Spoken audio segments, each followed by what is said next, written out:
Dateline tonight, 10/9 Central. Special report.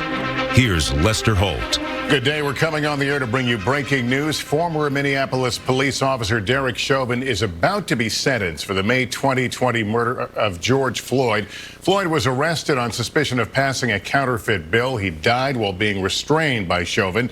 That sparked nationwide and even global protests against policing tactics and racial injustice. In April, Chauvin was convicted of second-degree murder, third-degree murder, and second-degree manslaughter. But as we watch events play out today, it's important to note today he will be sentenced for only one of those, the top charge of second-degree murder. Minnesota state guidelines recommend a sentence of between 10 and 15 years, but Judge Peter Cahill could hand down a penalty up to 40 years because of so-called aggravating factors. Among them, Chauvin killed Floyd in front of children. Also that he abused his authority as a police officer. Judge Cahill will be taking the bench in the Hennepin County courtroom any moment from now. But right now, let's go to NBC's Gabe Gutierrez, who's been covering this case since the very beginning. Set the scene outside, the difference between now and the jury deliberations. Well, certainly, Lester, you can see behind me, the road is open. That is extremely different than what we saw just a few months ago, 2 months ago when this verdict came down. You remember this courthouse was heavily barricaded. There was barbed wire here. There was a tension in this city. That has changed significantly since that verdict of guilty came about 2 months ago. Now we're waiting. Now we are awaiting this sentencing, as I understand it. Gabe, the judge is heading into the courtroom. He is in the courtroom. Gabe, thank you. Let's take you there. And for the defense. Good afternoon, Your Honor. Eric Nelson and Amy Voss appearing on behalf of Mr. Chauvin. Thank you. We are still, for all those attending, under somewhat modified COVID restrictions, so we are asking that everyone keep their masks on unless they are speaking. I'll ask for people who are speaking to come up to the lectern and use the microphones, and please to remove your mask so that we can hear you clearly, and also to maintain the distances that we have set out in the courtroom. With that, we'll proceed first with the state. Mr. Blackwell, you may proceed with victim input.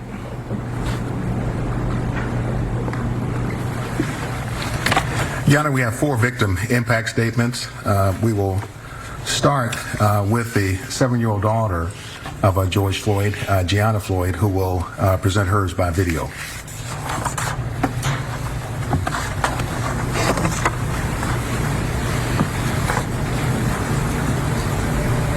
What do you miss most about your daddy? Well, I ask about him all the time. And that's kind of it. Yeah. Well, when you ask about him, what are you asking about? Well, I was asking, how did my dad get hurt? Do you wish that he was still here with us? Yeah, but he is. Through his spirit? Yes. Yes. And when you see your daddy again one day, what do you want to do when you see him? I want to play with him. What kind of games do you want to play with him? I want to play with him, have fun, go on a plane ride, and that's it. Yeah. Would you? We used to have dinner meals every single night before we went to bed. My daddy always used to help me brush my teeth. Oh. Do you miss him helping brush your teeth? Yes. How do you hope that the world remembers him? Well, they help him because those mean people did something to him. Yeah. If you could say anything to your daddy right now, what would it be? It would be, I miss you and I love you. All right. Thank you, Gianna. I really appreciate you answering questions today. That was Gianna Floyd. Your Honor, next we'll hear from the nephew of George Floyd, Brandon Williams. Mr. Williams.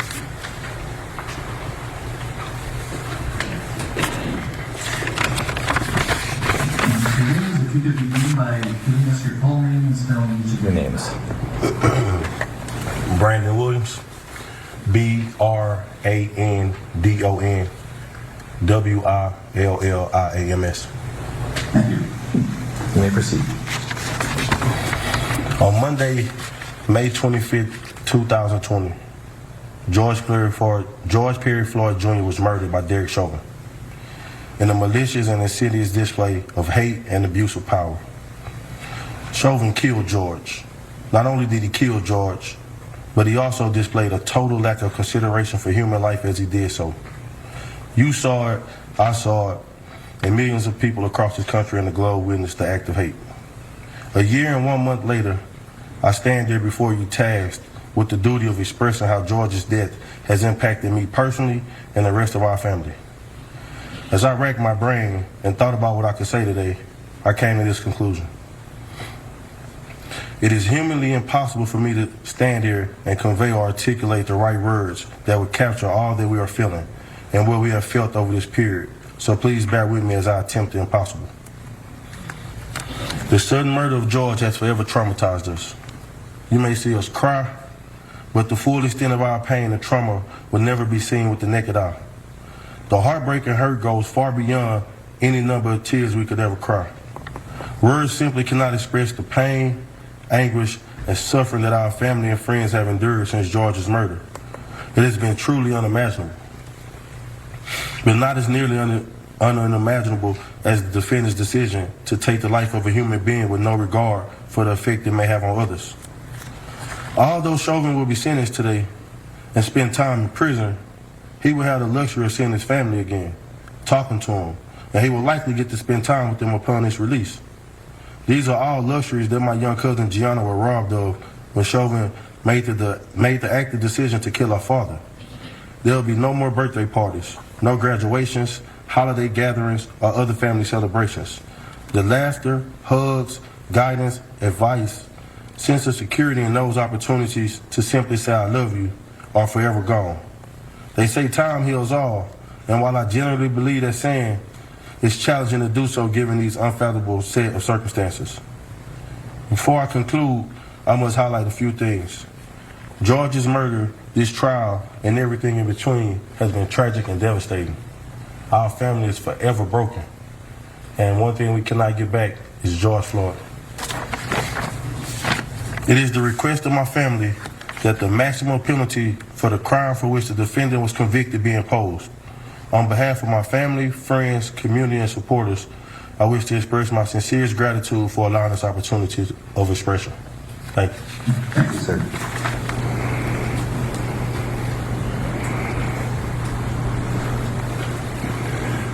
Your Honor, first, just for the record, this wonderful lady standing here is a Hennepin County victim advocate. Ms. Boswell is well known to the court. Yes, thank you, Judge. And so, Your Honor, we'll next hear from the brother of George Floyd, Mr. Terrence Floyd.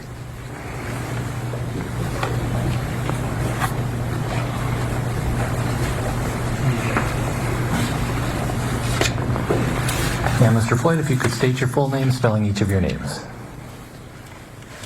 Yes. Terrence Floyd, that's Terrence,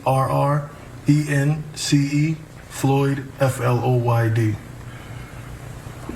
Go ahead.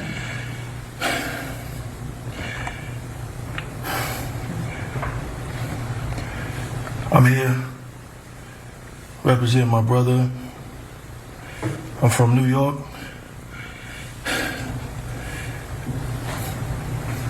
On May 25th, 2020, my brother was murdered, everyone knows, by Derek Chauvin. The facts of this case were proven beyond a reasonable doubt, and 3 guilty verdicts have been rendered.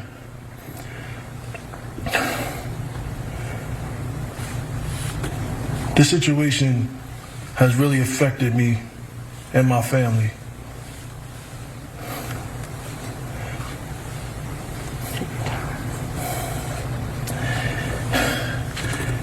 any family member that has went through this, we are part of a fraternity of families, and it's not one of those, you know, fraternities that you enjoy. I just, over this last year and months, I actually talked to a few people, and I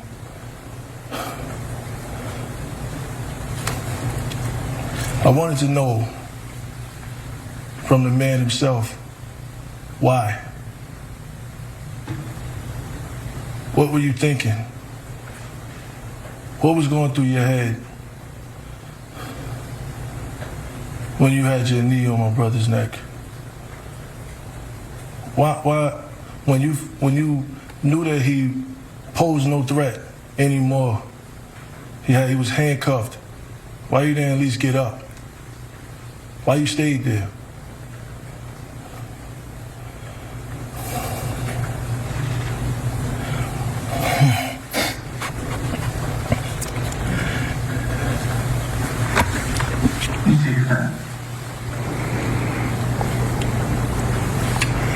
A month before my brother was murdered, I was on the phone with him, and we had a long conversation. And as I looked at the video of my niece, the last conversation me and my brother had was he wanted to have play dates. He wanted to plan play dates with Gianna and my daughter. And we started setting it up. That can't happen. And I have to, my daughter's still young, but I still have to explain to her, because this is history. This is a case everybody knows about. So she's gonna find out, and I'm gonna have to explain that to her. And I think that's, to me, harder than even just standing here, that I have to talk to my daughter and tell her, you know, about her niece, about her uncle, about the situation. That's basically reliving it all over again, years down the line.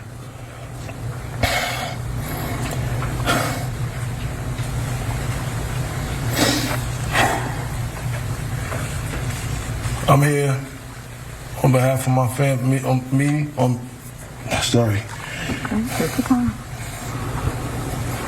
behalf of me and my family, we seek the maximum penalty. We don't want to see no more slaps on the wrists. We've been through that already.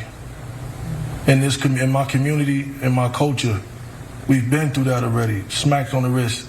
No. Because if it was us, the roles was reversed, there wouldn't be no case. It would have been open and shut. We'd have been under the jail for murdering somebody. So we asked for that same penalty for Derek Chauvin. Thank you. Thank you, sir.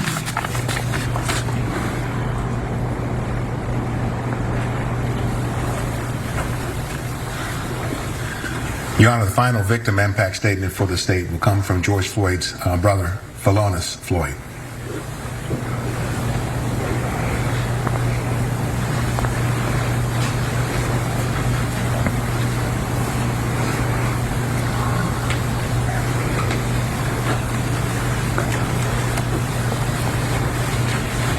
And sir, if you could begin by giving us your full name and spell each of your names, and I have permitted you to use your phone because you have notes on it. Is that correct? Yes, sir. All right. And you may proceed when you're ready. Giving us your full name first. Phalonis Floyd, spelled Philonise, last name Floyd, Floyd. And you may proceed.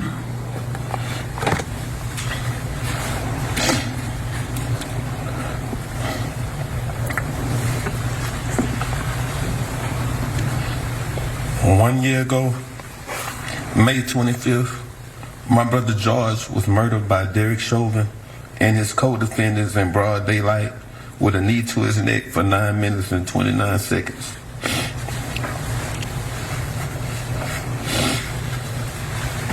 I was a trucker, and immediately my life changed forever. I began to speak to the world for George from the United Nations, Africa, Canada, Japan, and so many other countries. Every day, I have begged for justice to be served, reliving the execution of George, while others begged and pleaded for Officer Chauvin to simply just allow George to take a breath. I haven't had a real nice sleep because of the nightmares I constantly have hearing my brother beg and plead for his life over and over again. Even saying, "They're going to kill me. Please, officer." Screaming for our mom. I have had to sit through each day of Officer Derek Chauvin's trial and watch the video of George dying for hours over and over again. For an entire year, I had to relive George being tortured to death every hour of the day, only taking naps and not knowing what a good night's sleep is anymore. I've been lifting my voice tirelessly every day so that George's death will not be in vain. Honorable Judge Peter K. Hill, I thank you for allowing me to share this today. George's life mattered. So my family and I, most of all, my niece, Gianna.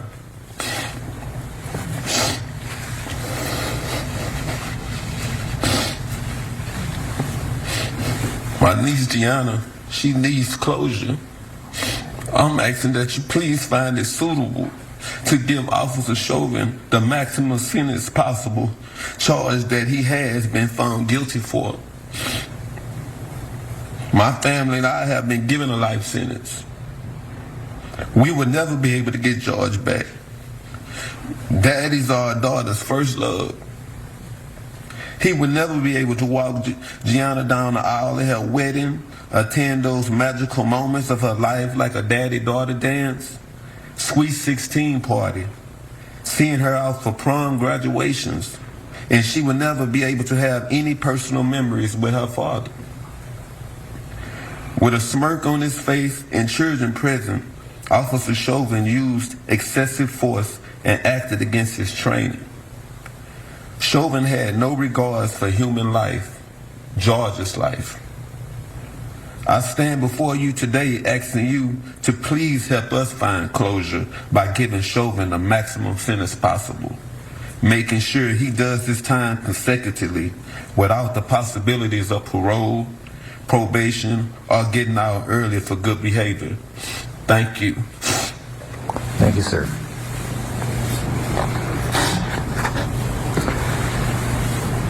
Mr. Frank.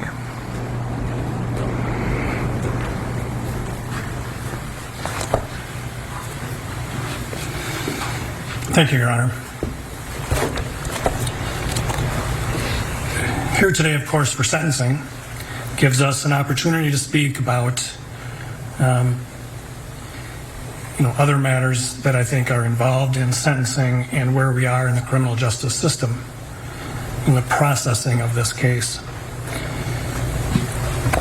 As a member of an elected office representing the people of the state of Minnesota, as well as the people of the local community, I want to say a couple of things.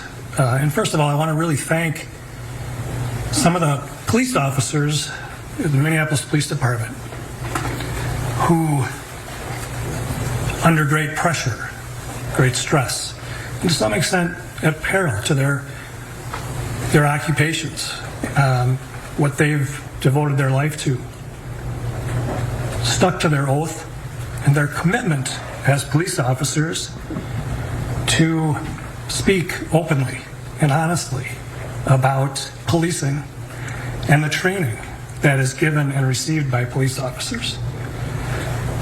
Those officers didn't hide behind a blue wall. They came forward, they told this court and those jurors what they knew about training and responsibility, and I think they deserve recognition and credit for that. Would also like to thank members of the Bureau of Criminal Apprehension. You know, those agents get called in, great sacrifice to their personal lives. Whenever things happen, they go. They did that here, and under really extraordinary circumstances, completed a very professional and thorough investigation. You know, conducting interviews is hard enough, but conducting them in the atmosphere of the city following the murder of George Floyd was even more difficult. And they did so, I think, above and beyond the call of duty. And I want to thank them for doing that on behalf of the whole prosecution staff. Your Honor, I want to thank the family, the loved ones, the friends of George Floyd. They have been through so much more than families involved in murder cases. He's right. It's a fraternity you don't want to be part of.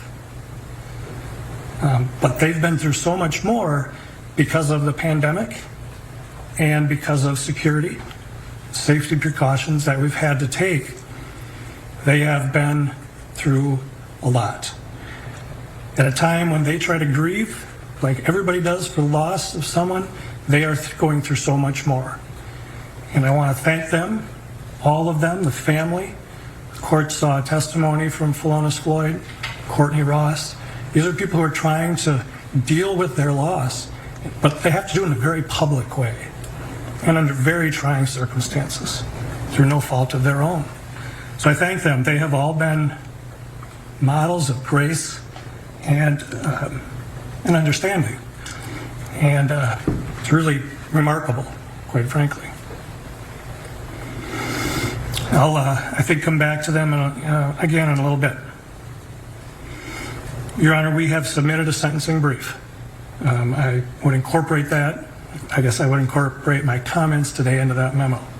But I do think there are things that I want to bring out today in my arguments.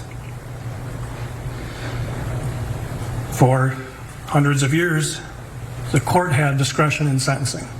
It was the trial court's decision on what a sentence should be. The recognition that the trial court sat through the trial, watched the evidence, and saw how it affected people, informed the court's discretion.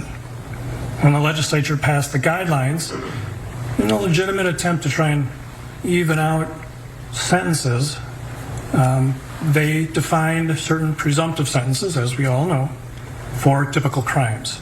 For each crime, the typical crime. But they did not remove discretion for sentencing judges. They recognized that nobody is better suited to decide whether this is the typical case represented by that guidelines presumptive sentence, or if there are reasons why this is worse than that. And it gave, and the guideline still gives this court discretion when there are aggravating factors to give a more serious sentence than what the guidelines presumption calls for. And as you know, we are asking you to do that today. As this court found, there are 4 aggravating factors that we have identified. They go beyond a list of just what those factors are. We have not just done our homework and found a list.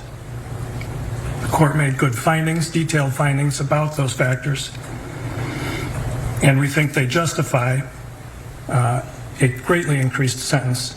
This is not the typical second-degree unintentional murder. The Supreme Court in our state has said that, and very recently, even 1 aggravating factor is sufficient to go twice the top of the range. Here we have 4. The first one that the court found is an abusive position of trust and authority. And the court specifically found that when Mr. Chauvin was acting as a police officer, he had a position of trust and authority. That is certainly true. We trust police officers. We trust them when we need help. We call them for help. We trust that they're going to take care of the problems that they are assigned to deal with, right? We trust them. We also give them great authority. We give them great power. We give them power to use force that individuals would be prosecuted for using. right? We give them authority to arrest, to detain. And with great power, of course, comes great responsibility. So they're not sent out there by themselves to do this. They're given substantial training. This court saw all of that through the trial, in general and in specific to Mr. Chauvin and the other 3 officers. They're given training on the use of force, the proportional use of force. The force used has to be warranted by the threat. They're given training on de-escalation because we recognize that police officers are called in when people are not having their best day, when people might be affected by mental illness, drug abuse, any number of issues. They're just having a bad day, and they're trained for that, and should be. And they're taught how to use that to de-escalate and control a situation. They're taught medical intervention. They're taught to provide medical attention to people who need it. Being a police officer is a difficult job. We ask a lot of them. It's a profession, there's no doubt about it. But we give them a substantial amount of training, and most officers do it right. This case wasn't about police officers, all police officers. It wasn't about policing. This case was about Derek Chauvin disregarding all that training he received and assaulting Mr. Floyd until he suffocated to death. One of the things that you heard, Your Honor, and the jurors heard, that can really encapsulate, I think, a very important issue here. 7 words. In your custody is in your care. And it's a real simple mantra. It's a real easy thing to remember. You're going to take custody of somebody, you have to provide care. You have to do it in a caring way. You can't simply disregard their care. Mr. Chauvin abused his position of trust and authority as a police officer by doing just that, just disregarding all his training. It was an abuse of that because what did he decide to do? We often are forced in this, criminal justice system to infer people's state of mind by their conduct and their statements. What was Derek Chauvin's end game here? What was the plan? It seems apparent the plan was hold him down until we can dump him in an ambulance and no longer have him be our problem. You recall he said to Charles McMillan, he's a big guy, might be on something. That's it. He held Mr. Floyd down as Mr. Floyd begged for his life. He had the other officers help in that regard. And rather than doing the simple expedient of putting him on his side, he said, yeah, He was dismissive to that duty of care.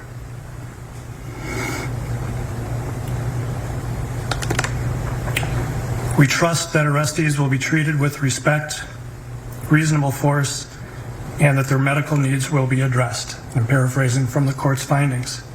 That trust was violated. We trust that they will use their authority reasonably, and this was a particularly egregious abuse of that force. Again, paraphrasing the court's findings. The typical second-degree murder does not involve that extent of abuse of a dearly held position of abuse or a position of authority and trust by the community and by individuals of the community. Your Honor found that Mr. Floyd was treated by Mr. Chauvin with particular cruelty.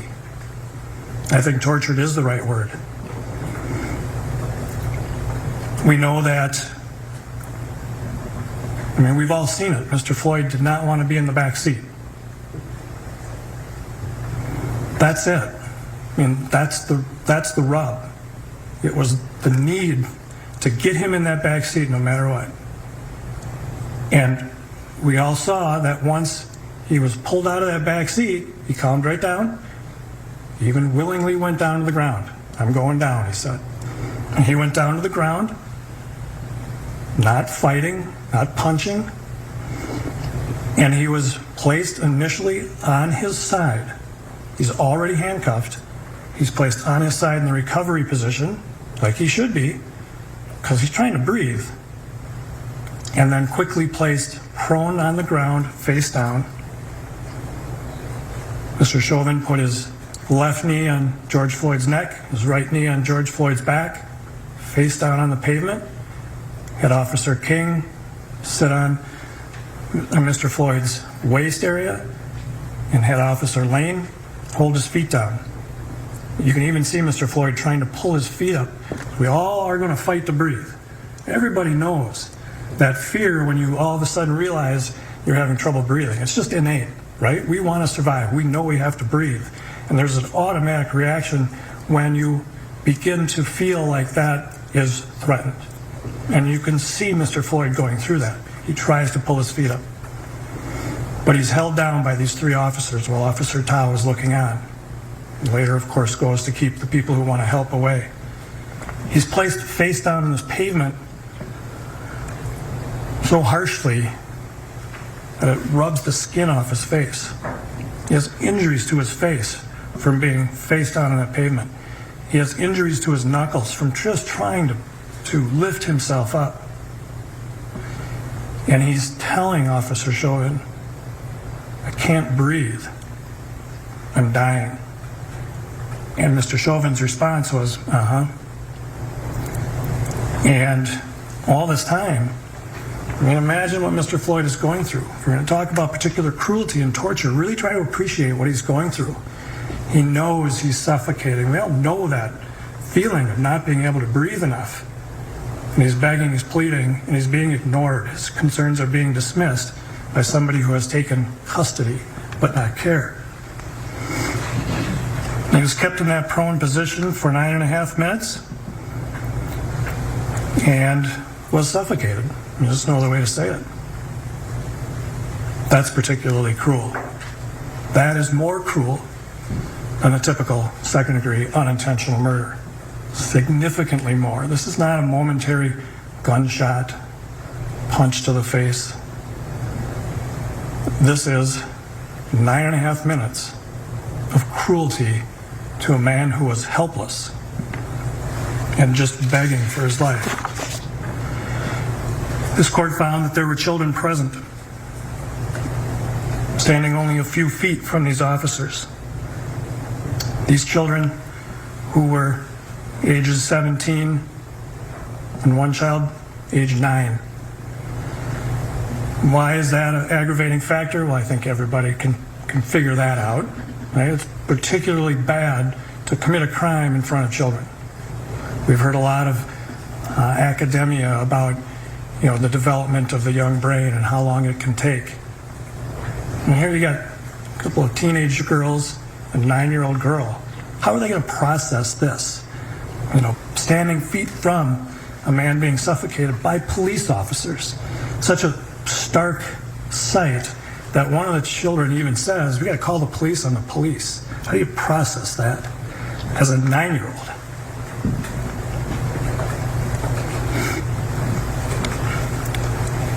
The children were not only present watching a man die. We've all seen, if you haven't, you really need to look at George Floyd's face. As he's dying, he's suffering. The children have to watch this. But not only that, police officers, and there are people around them wanting to help. And at one point, and sure, they got upset. And at one point, Mr. Chauvin points his mace, grabs his mace to keep him back. How does a child look at that? There's another officer screaming at them to get back.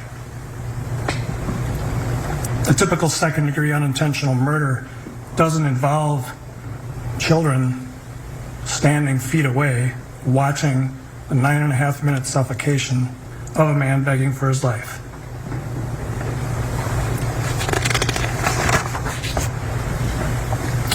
This court also made a finding that the defendant committed the offense with the involvement of 3 or more other persons.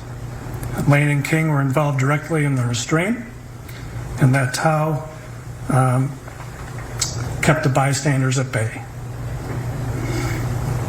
I've already talked a little bit about Lane and King's role in holding Mr. Floyd down.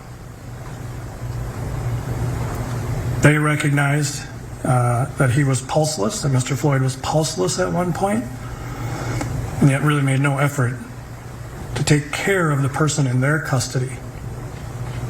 Officer Tao watched most of the suffocation and then only went over to keep people from giving help.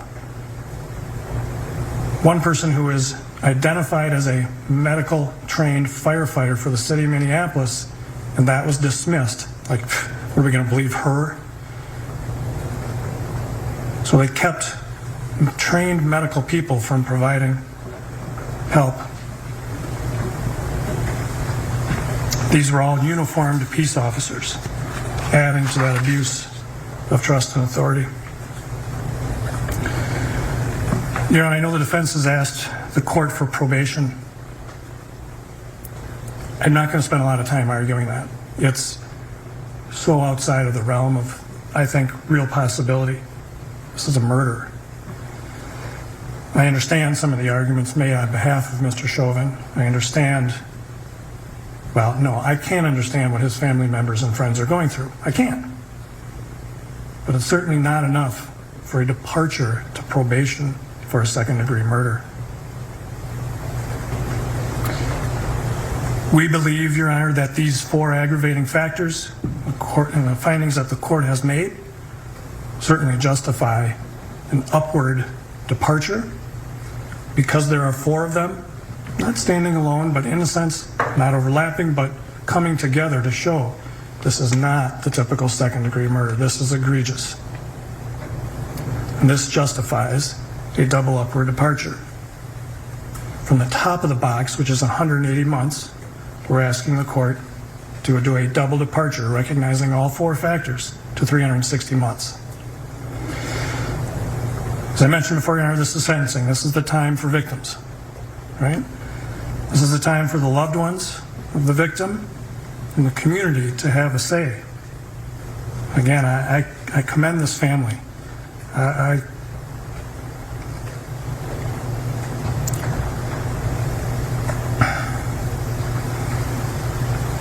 I commend all of the loved ones, the friends, the people that have been involved in this case for tolerating and being gracious.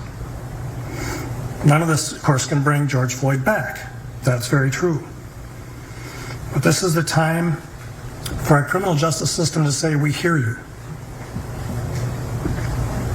This is the time for their criminal justice system to say, we recognize that this harm you're going through is real, and while we can't feel what you're feeling, we know we can do what your criminal justice system should do and recognize the severity of this crime and reflect that in a sentence to be given. It's time for this criminal justice system to say, we recognize this is more serious than the typical second-degree unintentional murder. The 4 reasons the court found reflect that and give this court more than an adequate basis to do that. Your Honor, we ask the court to impose a sentence of 360 months, commitment to the Commissioner of Corrections. As you know, Your Honor, there are no fines in murder cases. And we would ask the court just to reserve the issue of restitution, so we can clarify that with the family and present that to the court for 30 days. Thank you, Your Honor. Anything further from the state? No, Your Honor. Okay. Mr. Nelson.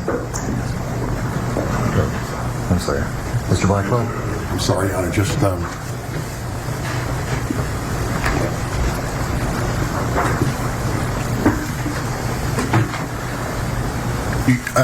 thank you, Your Honor. Your Honor, at this time, the defendant's mother, Carolyn Palenti, would like to address the court.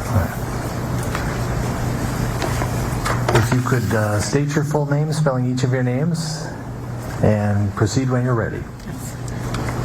Carolyn Carolyn, Pawlenty, Pawlenty. I am the mother of Derek Chauvin. I am here to speak on behalf of my entire family. On November 25th, 2020, not only did Derek's life change forever, but so did mine and my family's. Derek devoted 19 years of his life to the Minneapolis Police Department. It has been difficult for me to hear and read what the media, public, and prosecution team believe Derek to be an aggressive, heartless, and uncaring person. I can tell you that is far from the truth. My son's identity has also been reduced to that as a racist. I want this court to know that none of these things are true and that my son is a good man. Derek always dedicated his life and time to the police department. Even on his days off, he would call in to see if they needed help. Derek is a quiet, thoughtful, honorable, and selfless man. He has a big heart, and he always has put others before his own. The public will never know the loving and caring man he is, but his family does. Even though I have not spoken publicly, I have always supported him 100% and always will. Derek has played over and over in his head the events of that day. I've seen the toll it has taken on him. I believe a lengthy sentence will not serve Derek well. When you sentence my son, you will also be sentencing me.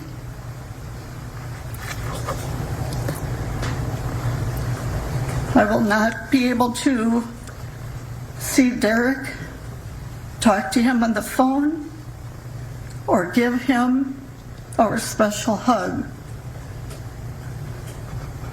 Plus the fact that when he is released, his father and I most likely will not be here.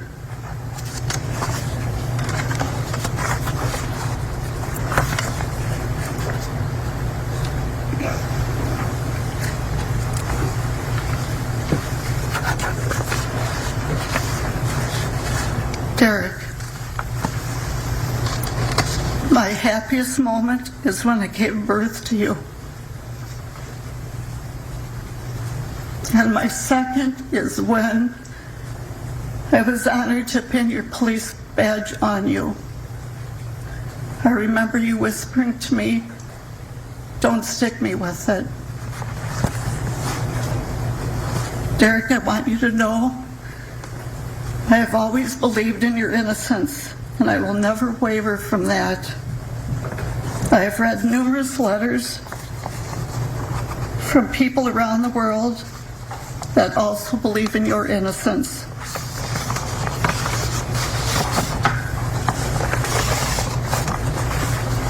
No matter where you go, where you are, I will always be there to visit you. I promise you I will stay strong, as we talked about, and I want you to do the same for me. I will do what you told me to do, take care of myself, so I will be here for you when you come home. Remember, there is no stronger bond or love than a mother's love. And one final thought I want you to remember. remember you are my favorite son. Thank you for your time. Thank you. Mr. Nelson.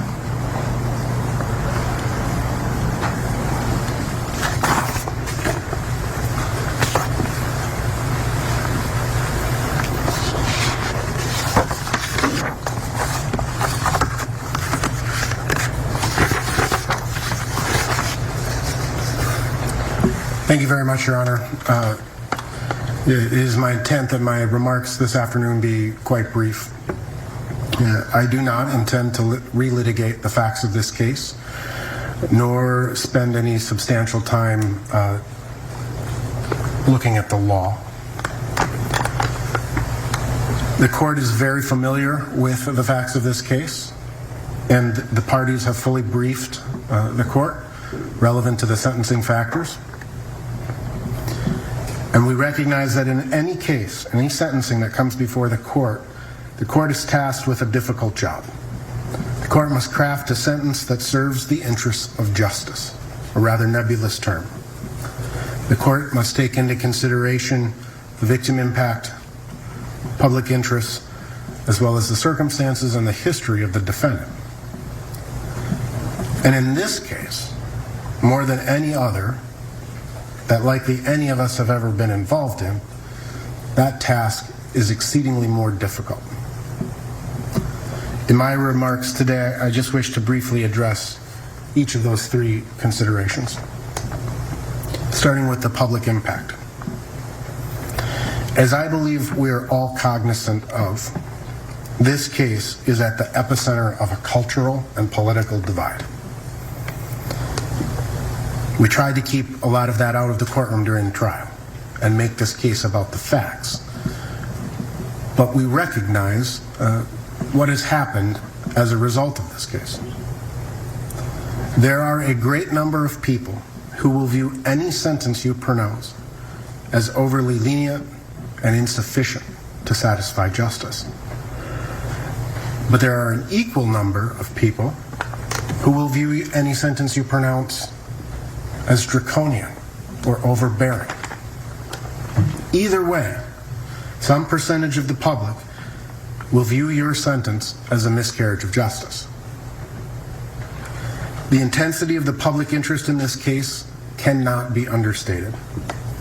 I trust that the volume of correspondence that each of us has received from the public at large is indicative of these very sentiments on both sides. As I was informed just yesterday, the Attorney General's office established a website, web submission, to accept community impact statements. Again, in my understanding is in a little over 2 weeks they received over 1,000 submissions. Again, on both sides. By my very best estimate, since my representation of Mr. Chauvin began last summer, I would estimate that I have received over 5,000 emails, over 1,000 voicemails, and hundreds of handwritten letters. Again, from both sides. And I expect that Your Honor has likewise been inundated with public comment and scrutiny. The impact that this case has had on this community is profound. It goes far beyond what happened on May 25th of last year.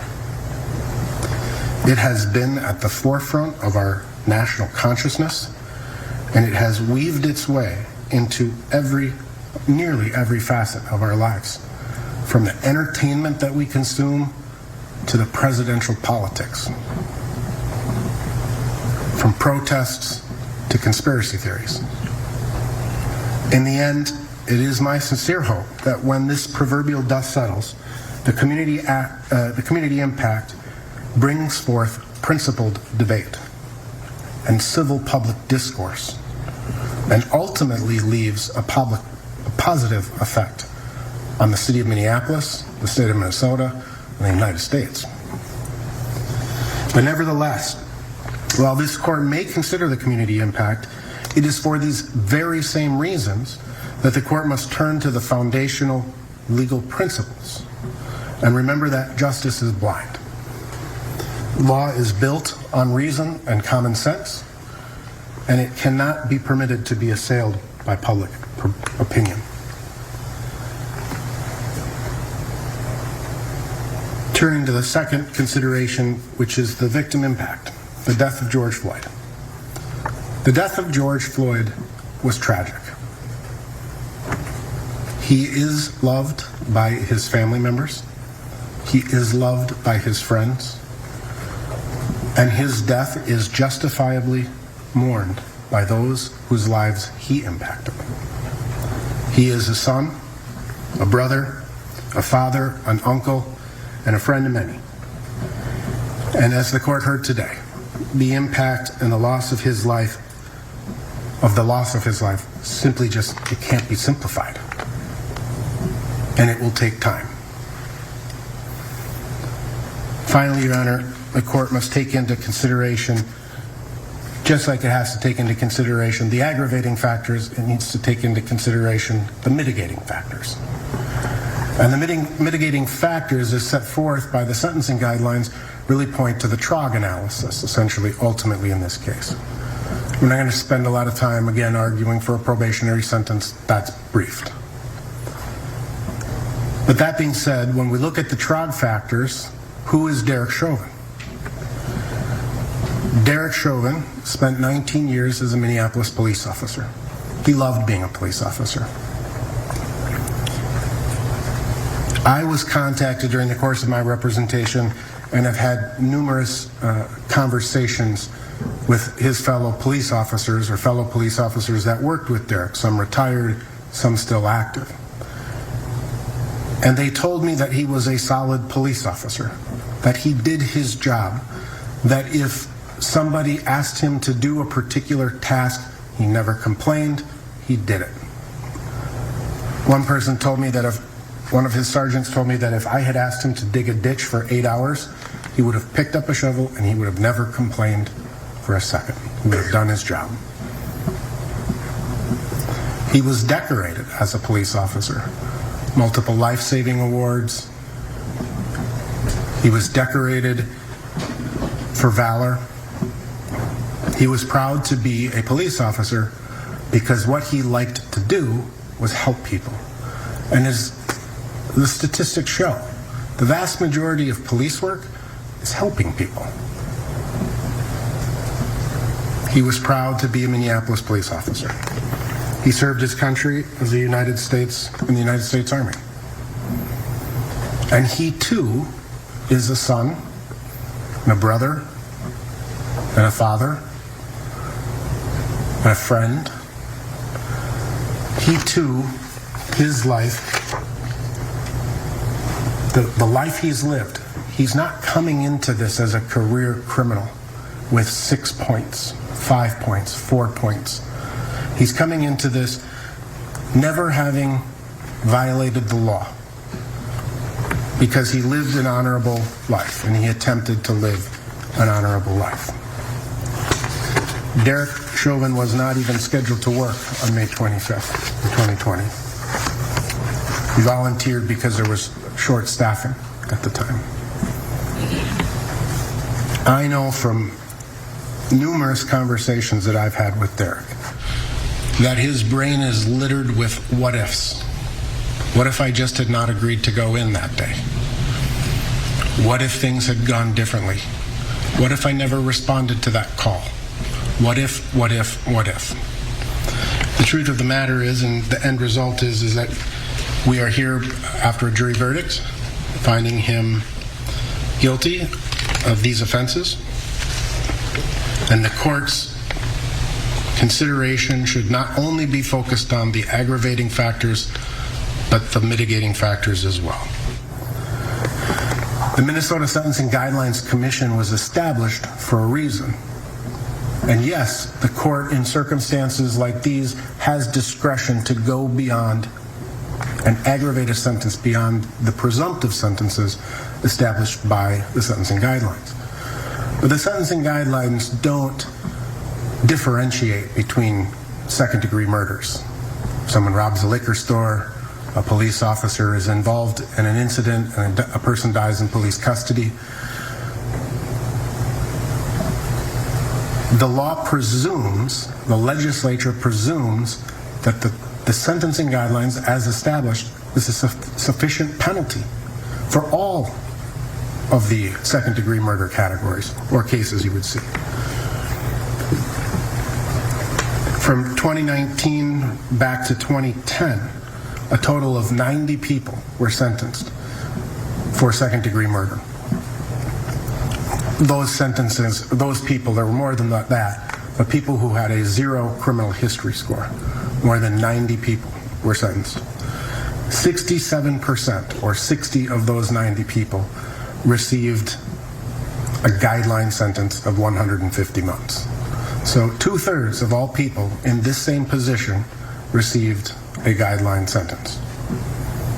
20% received an aggravated sentence, 18 of the 90, and 13% or 12 individuals were granted mitigated departures.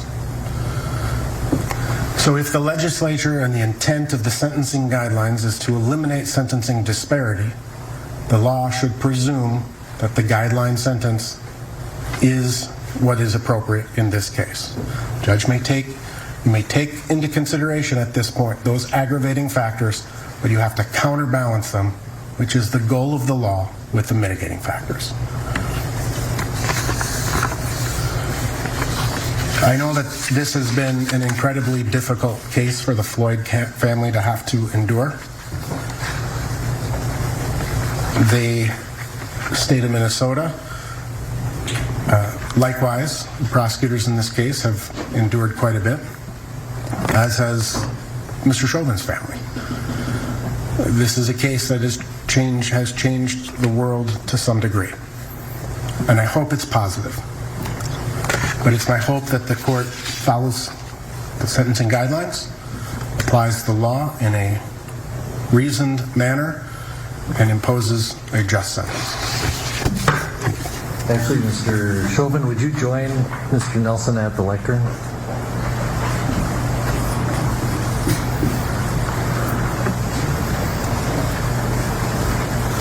Mr. Chauvin, this is your opportunity if you wish to give any input to the court, and so I turn it over to you and your attorney. Thank you, Your Honor. At this time, due to some additional legal matters at hand, I'm not able to give a full formal statement at this time. But very briefly, though, I do want to give my condolences to the Floyd family. There's going to be some other information in the future that would be of interest, and I hope things will give you some peace of mind. Thank you. And I'll note that I did read your comments in the pre-sentence investigation as well. Thank you. All right, we are going to take a 15-minute recess so that I can complete the sentencing order based on what I've heard today. And let's reconvene at 2:45. We're in recess. You heard the judge. They are taking a break now. We did hear from the former officer Chauvin, noting that unable to say certain things right now, being a bit cryptic, but offering his condolences to the Floyd family and suggesting there will be some things, I think, that he said will bring them peace without elaborating. NBC's Gabe Gutierrez has been following this case since the beginning and joins us now. Very clear, the prosecution, the state arguing for the maximum penalty, 30 years. Lawyers for Chauvin asking for time served and probation. You have moved from where we saw you earlier. You've got quite a crowd. Describe the scene. Yeah, Lester. So we moved here a few minutes ago as this crowd began to gather here. So what they wanted to listen to this in this square. Actually, it's right outside the courthouse, and they've been listening through a speaker here, and they've been reacting as we hear this sentencing unfold. And I just spoke with family over here. You guys came here from Chicago, right? Yes, we did. So what's your name, sir? Willie Burton. What's your reaction to what you've heard so far? They just took a break. I know you were not listening to the last few seconds, but former officer Chauvin spoke very briefly. And I just wanted to get your thoughts. Why was it so important for you to be here, and what do you think will be an appropriate punishment? I'm here today from the city of Chicago. I brought my daughter. My daughter is somebody of the autistic spectrum, and I want to make sure she feels, breathes, and knows what justice looks like and sees it from the ground level. Justice is a long process. We have to make sure our kids are partner with that process, but today is a very important step on people realistically seeing if the government and the city and the state is going to hold themselves accountable to make sure that we see what real justice looks like and not twisted justice. So the prosecution has come back and they have said that they would want to see 30 years in prison for former Officer Chauvin. The defense has said that they would want probation and time served. They're arguing that, you know, he's already served his time and they want probation. What's your reaction to that? What do you think would be appropriate? Would you want to see on the higher end, or what are you thinking for the sentencing here? What would be appropriate is whatever message is sent to police across the nation to make sure that they don't do this, that they understand what de-escalation looks like. If this can't send a signal to show that this doesn't need to happen again with police doing senseless killings, then the message wasn't served today in relation to the sentencing. Thank you, sir, very much for talking to us. We really appreciate it. So, Lester, this is, you know, they're waiting here to see what the sentence will be handed down. Lester, as you know, we were here 2 months ago in this very spot, actually, right outside the courthouse, and it was a similar scene. It was a smaller crowd this time, but back then, people were listening to the verdict come down, and there were cheers that erupted. I can tell you, you know, when we heard speaking of the people here in the crowd, they would want to see on the higher end Chauvin be sentenced to at least 20, 25 years. Again, prosecutors asking for 30. He faces a maximum of 40 years in prison. As you've reported, Lester, prosecutors, you know, they say because of aggravating factors, he should get on the higher end of that of those sentencing guidelines. But again, there is high anticipation here. This is a community that has been waiting for this sentence to be handed down for quite a while. Again, they're taking a break now while we wait for court to resume. Lester? All right, Gabe, thanks very much. Mary Moriarty is a former chief public defender for Hennepin County. Mary, thank you for being with us. Let's talk about those aggravating factors. Clearly, the Assistant Attorney General made it very clear this is not, in his view, a typical second-degree murder case. How important are these factors in determining the sentence? They're extremely important, and I think the judge gave us a heads up about that when he wrote a memo after he found 4 of the 5 aggravating factors that the Attorney General was looking for. So he wrote that he thought that Derek Chauvin abused his position of trust as a peace officer, and he also wrote quite a bit about the particular cruelty that Chauvin inflicted upon George Floyd, that this was a lengthy death, that George Floyd had been begging for his life, that it must have been terrifying. And so I think we're about to hear Judge Cahill directly address Chauvin and I believe talk about these aggravating factors. We have, I don't want to presume what the judge will decide here, but typically in a murder case like this, will the judge have already really come upon a number before actually addressing the court? I don't know that there's a typical murder case like this, but yes, I'm pretty sure that Judge Cahill already knows the number that he is going to give. He has spent a lot of time researching. Remember that both sides did file memos, pretty extensive memos on what they wanted the sentence to be. He's also had an opportunity to look at that defense memo pretty closely, which it was interesting to me because I would describe it as being as very defiant, which you could see throughout what we've already seen. Even from Chauvin's mother, who I don't think, I mean, it might have been good for Derek Chauvin to hear his mother there to support him, but she maintained that narrative that he did nothing wrong. You heard no empathy from her towards the Floyd family. She talked about how he was innocent. And so that narrative goes through the defense memo. And they also describe George Floyd's death as being relatively quick, which is not at all what Judge Cahill found. And so part of me thought that defense memo wasn't really even meant for Judge Cahill, because one of the things that judges look for is an expression of some type of insight into what you might have done differently, and an expression of remorse or some kind of empathy on behalf of the person. And actually, for the first time, we heard Derek Chauvin express empathy towards George Floyd's family. Yeah, and we note Chauvin and his defense asking for probation with time served. So, as you note, not an acknowledgement necessarily of the conviction. We also heard at the beginning these victim impact statements from Floyd's family. His 7-year-old daughter, Gianna, spoke, as well as Floyd's brother, Terrence, and addressed Chauvin directly. Here it is. We used to have dinner meals every single night before we went to bed. My daddy always used to help me brush my teeth. Oh. Do you miss him helping brush your teeth? Yes. How do you hope that the world remembers him? Well, they help him because those mean people did something to him. Yeah. If you could say anything to your daddy right now, what would it be? It would be, I miss you and I love you. I actually talked to a few people, and I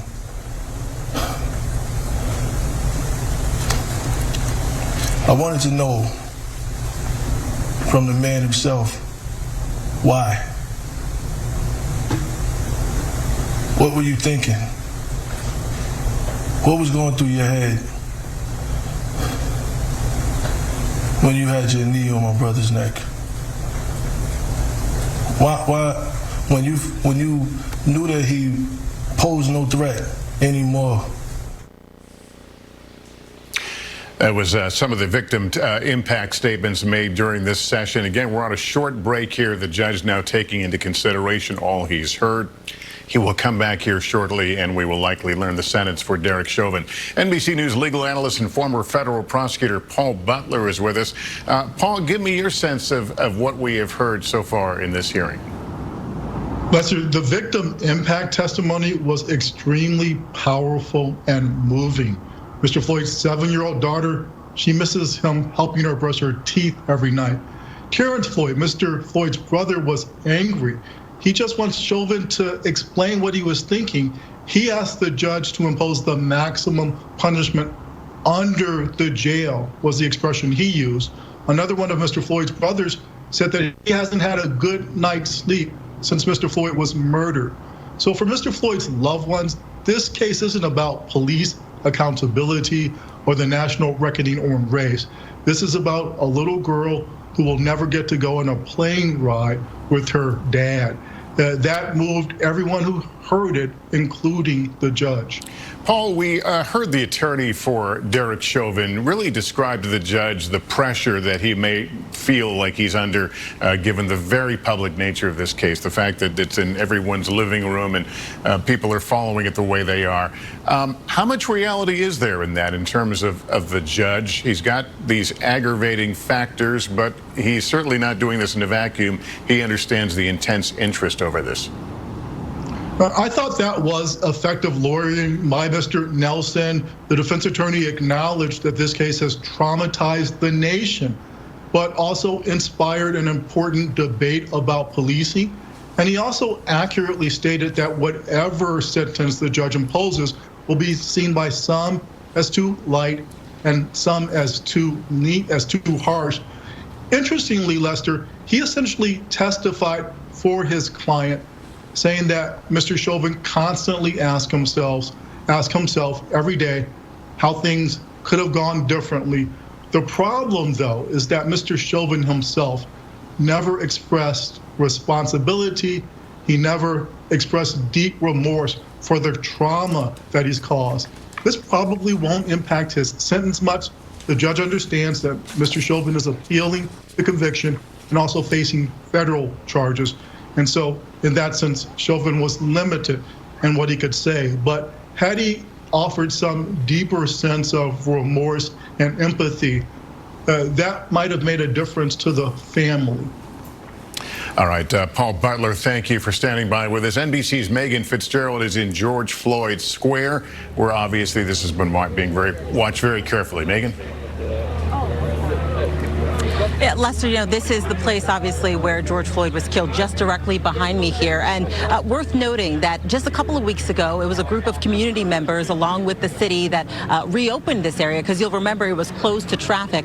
But despite that, I can tell you that the same sentiment, the same passion, the same reasons why people have come here still remains. I want to kind of show you around what's happening here. Not a large group of people, but nonetheless, people who have come out here today to remember George Floyd's life. And this is what this area has always been, a place for people to pray, for them to reflect, also to remember the lives of other people killed at the hands of police. I've been speaking with people out here, and just moments ago there were chants of 30 years.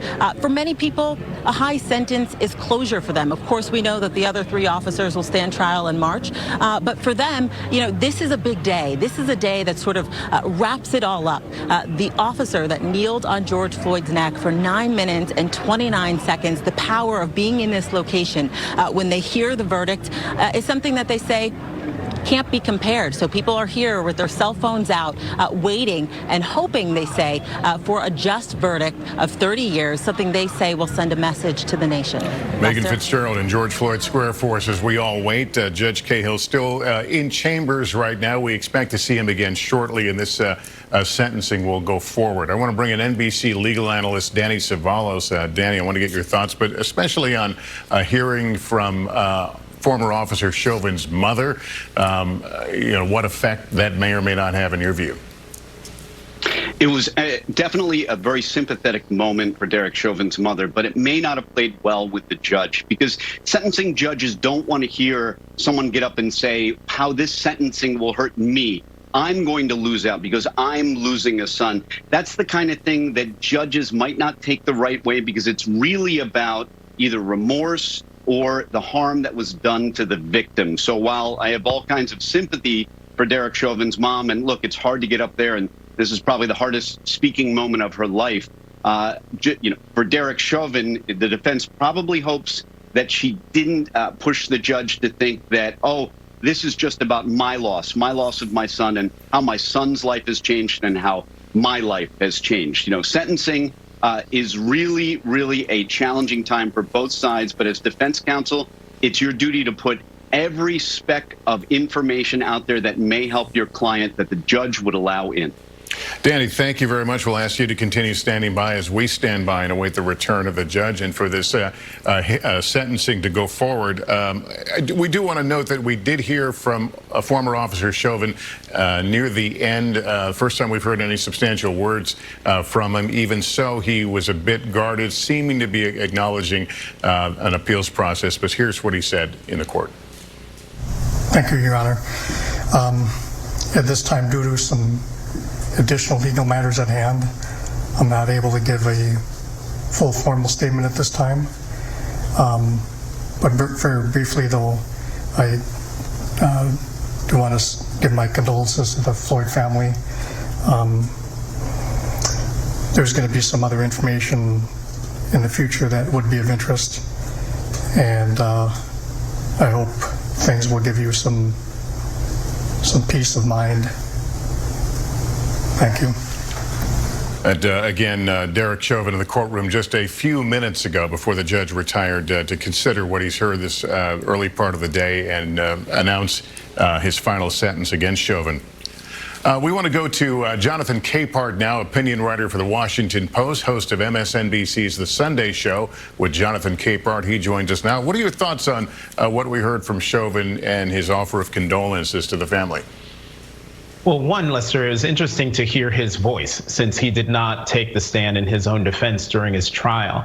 I found it interesting that he not only expressed his condolences to the Floyd family, but looked at them to express those condolences. The cryptic nature of this new information that he says he believes will give the Floyd family, quote, peace of mind, I'm curious to know what that is, because given the impact statements from the two Floyd nephew and the two brothers, I don't see what could possibly come out that would bring them any kind of peace of mind. I believe it was Philonis Floyd who said, quote, "My family and I have been handed a life sentence," which I found interesting, especially after Derek Chauvin's mother, Carolyn Palenti, said in her statement, when you sentence to the judge, when you sentence my son, you will be sentencing me. These are very powerful moments in the courtroom where you get to hear definitely the victim statements,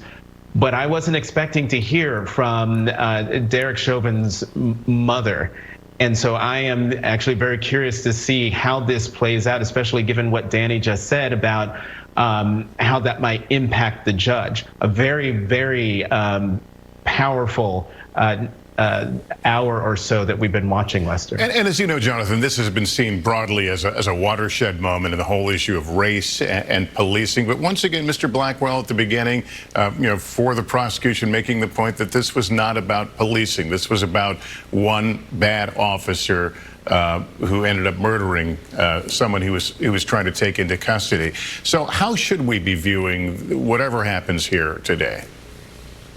Well, I mean, I understand what the prosecution was trying to do, trying to make this a very discreet case and have it be on the facts on the ground, following the evidence and keeping the trial focused, keeping the witnesses focused, keeping the judge focused and the jury focused and not distracted by all of the other things that were at play, the politics that got involved, and also how the murder of George Floyd fits into the larger narrative of this country when it comes to African Americans, African American men in particular, and their interactions, sometimes fatal interactions with law enforcement. They, as much as they were able to keep it separate there in the courtroom, out in the court of public opinion, they are intricately linked. The nation was watching nervously when when the verdict came down, because of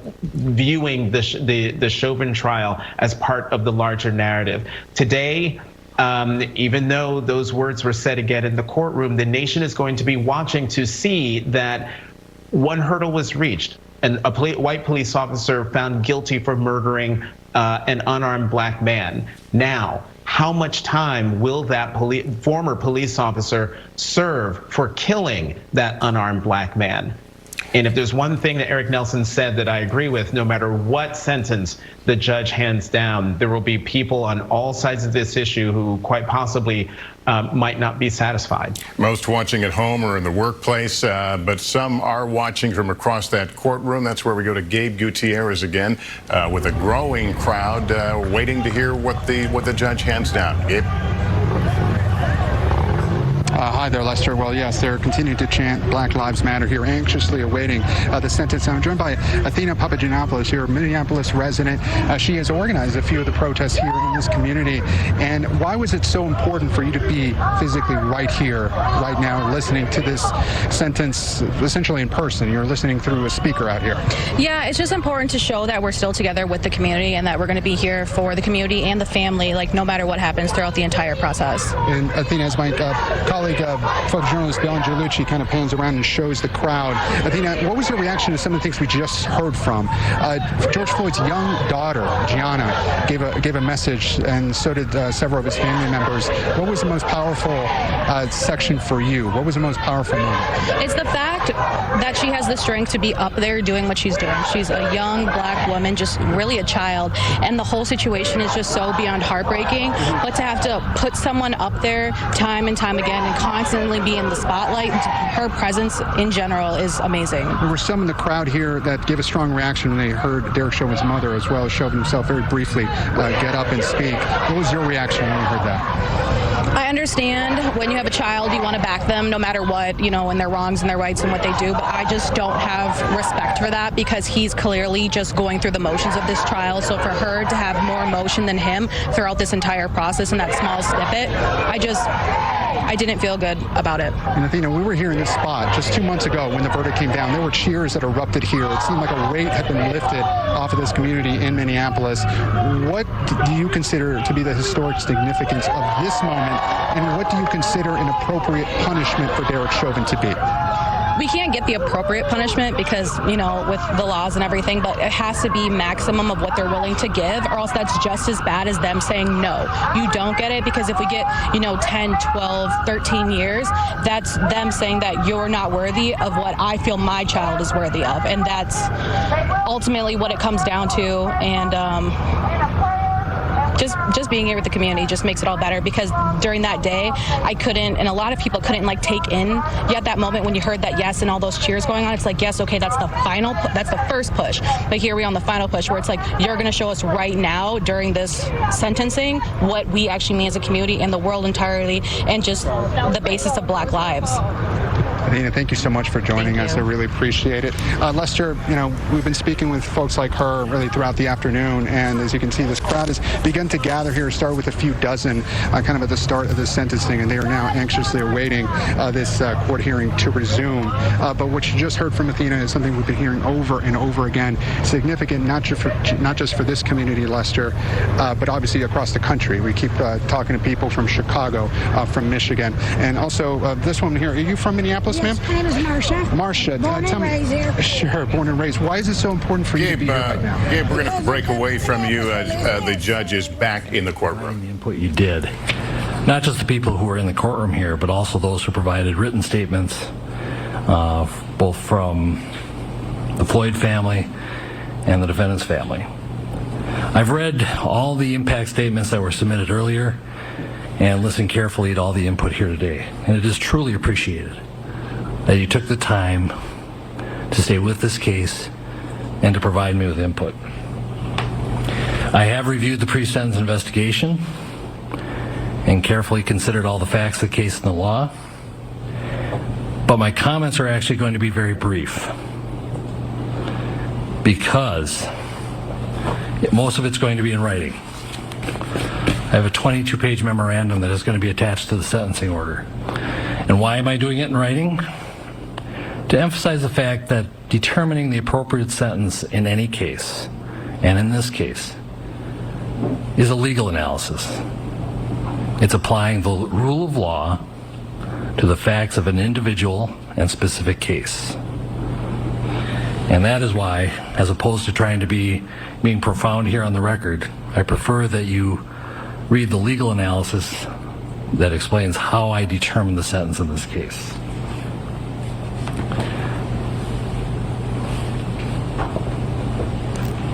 What the case is, or what the sentence is not based on, is emotion or sympathy. But at the same time, I want to acknowledge the deep and tremendous pain that all the families are feeling, especially the Floyd family. You have our sympathies. And I acknowledge and hear the pain that you are feeling.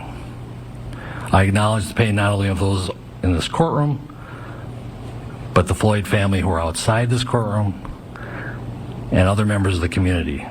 It has been painful throughout Hennepin County, throughout the state of Minnesota, and even the country.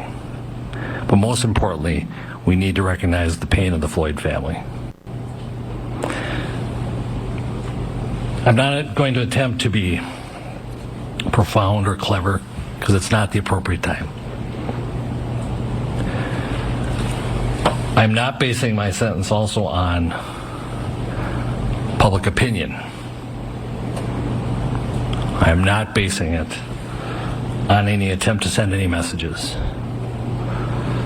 A trial court judge, the job of a trial court judge is to apply the law to specific facts and to deal with individual cases. And so, Mr. Chauvin, as to count one, based on the verdict of the jury finding you guilty of unintentional second-degree murder while committing a felony under Minnesota Statute 609.19 subdivision 2 paren 1, it is the judgment of the court that you now stand convicted of that offense. Pursuant to Minnesota Statute Section 60904, counts 2 and 3 will remain unadjudicated as they are lesser offenses of count 1. As sentenced for count 1, the court commits you to the custody of the Commissioner of Corrections for a period of 270 months. That's 270. That is a 10-year addition to the presumptive sentence of 150 months.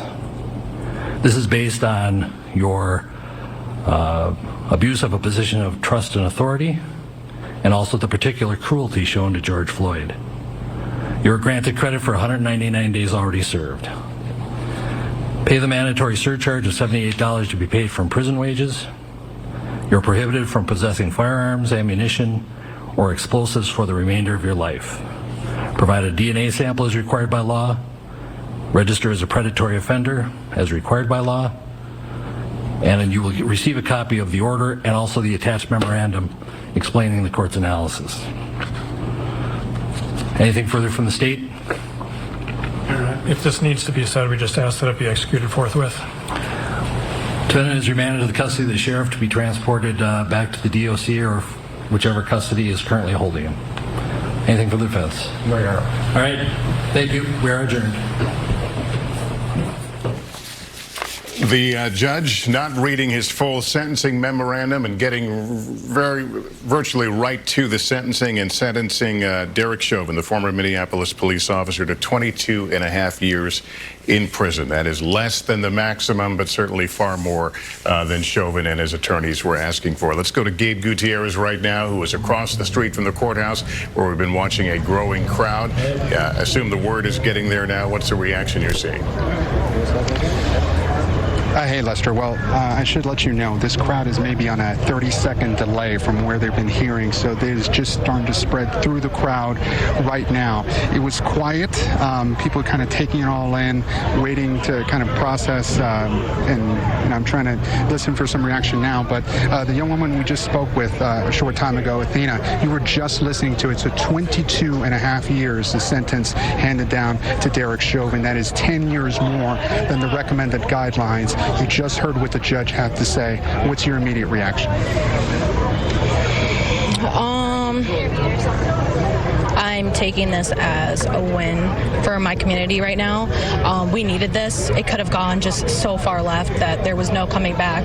He said, that he's not doing this, for the public, but he knew he really, really had to. It just had to be done this way, and I'm really thankful, so thankful for my community in the world and just showing that we can't go on like this. But I also take a second back to think about all of the other people this has happened to with the knee on the neck since George Floyd. So I'm taking it as this is a small victory right now, and I'm just so appreciative. But it's going to take me a second to process it and be like, okay, you have 22 years for him. Now let's move forward with who has continued to do this after. Thank you very much, Athena. I really appreciate you talking to Lester. And I was just starting to speak with a Minneapolis resident right before the hearing came back. And ma'am, hi, how are you? Yeah, they gave 22.5 years, ma'am, is what they just gave him. So the word is trickling out here, Lester. Ma'am, what's your immediate reaction? Derek Chauvin sentenced to 22.5 years in prison. Maybe he's setting an example out of other dirty cops here. It's good that it's bad what he did, but he's not shot other black men here. They say he has no criminal charges, which is true, but the police won't, they didn't charge him for it. Well, thank you, ma'am, very much for talking to us. I know it's kind of hard to get some information here, but 22.5 years. Thank you very much, ma'am. So Lester, again, kind of a situation here where we're trying to get as much reaction as we can. And again, word is starting to trickle out. The judge said the sentence first in months, so people are trying to make the calculation here again to 22.5 years. But sir, the situation here, the sentence just handed down 22.5 years. We just spoke with this gentleman from Chicago. What's your reaction? Guilty was served. I don't think that that's enough time to send a message that needs to be sent to say that justice is trying to work for people of color. It's a dent, but we still feel empty today. we feel empty because it still feels like twisted justice in which we're all so accustomed to, you know. But we did get a guilty, and then we did get time. But we just feel void today. You know, it still feels void. Thank you very much, sir. So, Lester, again, some conflicting feelings here. Some folks, you may be able to hear somebody behind me. There's a bit of anger here that they wanted more. Certainly, many people in this community, they had wanted the maximum up to 40 years. Legal experts, of course, said that wasn't likely. Prosecutors asked for 30 years. So, again, 22 and a half years for Derek Chauvin on that second-degree murder charge. A mixed reaction so far. Some people saying it was enough. So they wanted more than 20 at least. Others, as you can hear in the distance, perhaps there is some anger. They wanted more, Lester. So we're continuing to grab to get reaction here as this crowd continues to grow. But for now, I'm going to send that back to you, Lester. All right, Gabe, thanks very much. 22 and a half years. That would put Mr. Chauvin at 67 when he is released from prison. Let's go to Paul Butler right now. Paul, is this in the neighborhood of where you thought the judge might come down in this case? It's actually higher, Lester. The judge essentially threw the book at Mr. Chauvin. 22 years, that's a new precedent in Minnesota. The only other officer to be convicted of murder in that state got 12 and a half years. So the judge said his sentence was about legal analysis, not about emotion or sympathy. And he specifically said he was not trying to send a message. But make no mistake, this case will impact other officers. This is a tough sentence. Mr. Chauvin will not see the light of day for decades. And hopefully that will impact how other officers approach their jobs, knowing that when they violate their badge, abuse the public trust in the way that Mr. Chauvin did, there will be serious consequences. All right, Paul Butler, thank you for being part of our coverage. That concludes our breaking news coverage of the sentencing of Derek Chauvin for the murder of George Floyd. We'll have much more, of course, when I see you back here for NBC Nightly News. For now, I'm Lester Holt in New York. Good day, everyone.